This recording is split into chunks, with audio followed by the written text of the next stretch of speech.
তাহলে তারা যোগাযোগ করুন নিচের নাম্বারে। যারা সঙ্গীত শিল্পী, আবৃত্তি শিল্পী এবং নৃত্যশিল্পী আছেন তারা কিন্তু অবশ্যই খুব তাড়াতাড়ি যোগাযোগ করবেন নিচের নাম্বারে।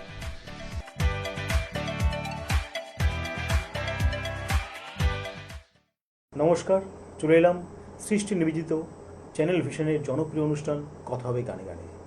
আর আজকে এই মুহূর্তে আমার সঙ্গে যিনি রয়েছেন আমার এই কথা হবে গানে গানে আড্ডা দিতে, তিনি কিন্তু একজন বাদ্যযন্ত্র শিল্পী। বাদ্যযন্ত্র, কোন বাদ্যযন্ত্র? এমন একটি বাদ্যযন্ত্র যেটি প্রত্যেকের কিন্তু কানে সুমধুর সুরে বাজে সবসময়ের জন্য।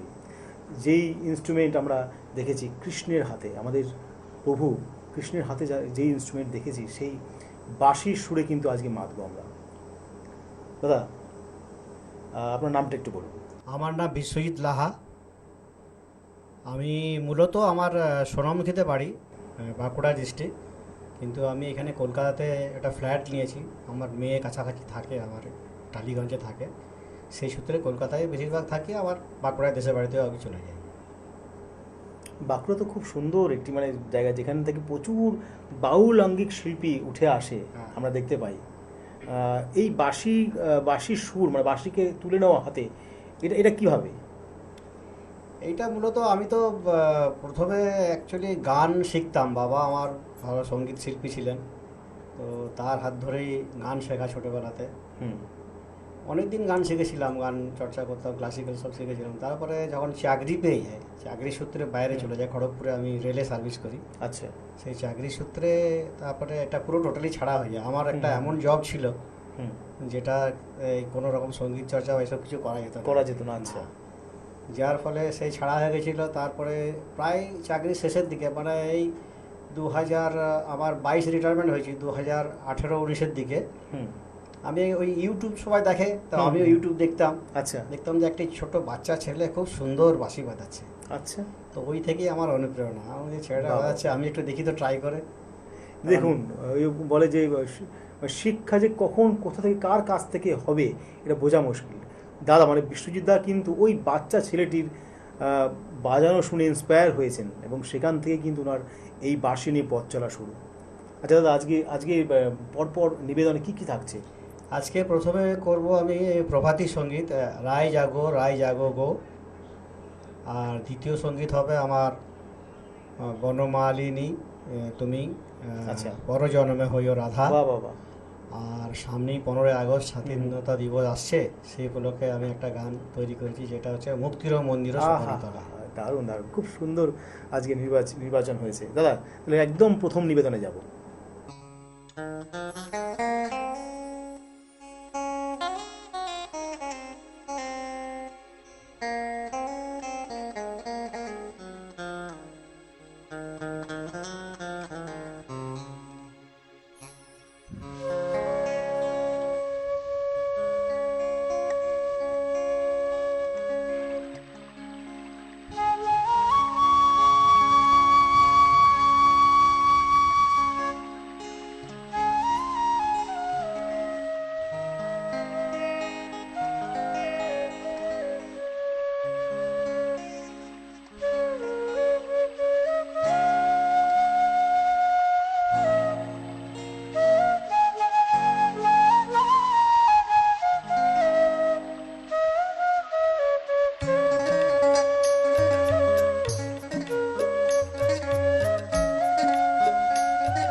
অসাধারণ, মানে এত ভালো লাগলো বাঁশির সুর, যদিও বাঁশির সুর কিন্তু সত্যিই সুমধুর, যখনই শুনি তখনই মনে হয় কোথায় যেন মন হারিয়ে গেল। তো বিশ্বজিৎ দা এত সুন্দর আজকে বাঁশির প্লে করলো, সত্যি খুব ভালো লাগলো। আচ্ছা বিশ্বজিৎ দা, এই এই মানে চাকরি জীবন, তারপরে এই বাঁশি নিয়ে নতুন করে ভাবা, পরিবার কতটা সাপোর্ট করে এই বিষয়ে? পরিবার খুবই সাপোর্ট করে। পরিবার সাপোর্ট না করলে তো আমি বাজাতেই পারতাম না বা আমি এখানে আসতেও পারতাম না। আচ্ছা, পরিবার খুব উৎসাহ দেয়, আমার মেয়ে, 2 মেয়ে, তারাও খুব উৎসাহ দেয়। এই পরিবারে কি সঙ্গীত কালচারটা আছে, মানে গান বাজনার এই কালচার? ছোটবেলায় মেয়েদের যখন বিয়ের আগে আমি শেখাতাম ওদের, ওরা গান আচ্ছা, বাজনা আচ্ছা। করতো, ঘরে হারমোনিয়াম তবলা সবই ছিল, যেহেতু আমার বললাম না বাবা ছোটবেলা থেকে গান শেখাতেন, হুম, তো সে একটা কালচার ছিল। তারপরে ওদের বিয়ে হয়ে যাওয়ার পরে ওরা আর সেভাবে আর করতে পারেনি। আগাতে পারেনি। যাক, পরবর্তী নিবেদন কি থাকছে? বর্ণমালী তুমি পরজন্মে হইও রাধা। আচ্ছা, চলুন তাহলে শুনে নিই।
অসাধারণ। বিশ্বজিৎ বাবুর বাঁশি শুনতে শুনতে কোথায় হারিয়ে গেছিলাম।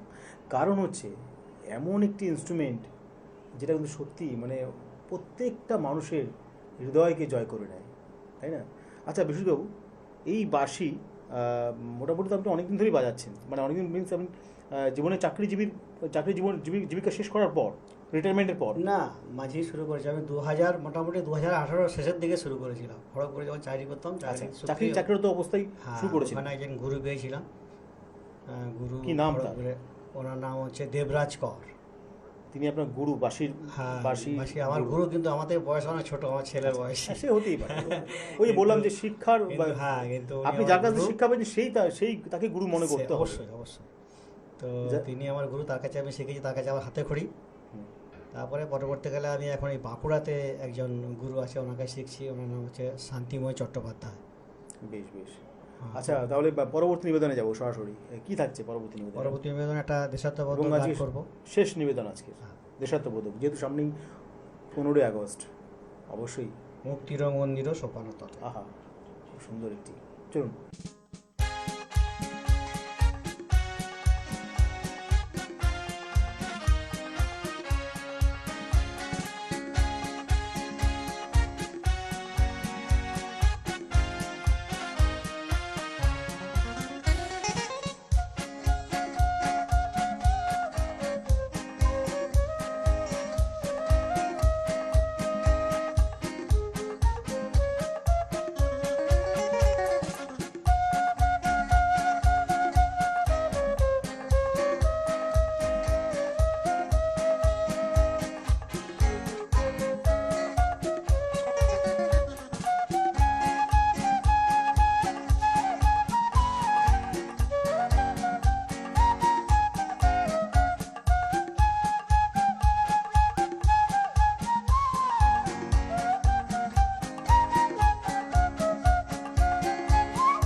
আমরা অনুষ্ঠানে একদম অন্তিম লগ্নে চলে এসেছি। খুব সুন্দর আজকে বিশ্বজিৎ দা এত সুন্দর সুন্দর পরিবেশন করলো, সত্যি খুব ভালো লাগলো। মানে বাঁশি ইনস্ট্রুমেন্ট কথা হবে গানে গানেই প্রথমবার। আমার তো আগাগোড়াই খুব ভালো লাগে বাঁশি ইনস্ট্রুমেন্টে, তবে আজকে খুব ভালো লাগলো বিশ্বজিৎ দা যেভাবে পারফরমেন্স করলো তার জন্য। আর আমাদের চ্যানেলের পক্ষ থেকে বিশ্বজিতের জন্য রয়েছে তার একটি সুন্দর ছবি দেওয়া সার্টিফিকেট। আজকে এতটুকুই, দেখা হচ্ছে পরবর্তী অনুষ্ঠানে নতুন শিল্পী নিয়ে। ততক্ষণ সঙ্গে থাকবেন। এই অনুষ্ঠানে আপনারা যারা আগ্রহী তাহলে তারা যোগাযোগ করুন নিচের নাম্বারে। যারা সঙ্গীত শিল্পী, আবৃত্তি শিল্পী এবং নৃত্যশিল্পী আছেন তারা কিন্তু অবশ্যই খুব তাড়াতাড়ি যোগাযোগ করবেন নিচের নাম্বারে। এই অনুষ্ঠানে আপনারা যারা আগ্রহী তাহলে তারা যোগাযোগ করুন নিচের নাম্বারে। যারা সঙ্গীত শিল্পী, আবৃত্তি শিল্পী এবং নৃত্যশিল্পী আছেন তারা কিন্তু অবশ্যই খুব তাড়াতাড়ি যোগাযোগ করবেন নিচের নাম্বারে।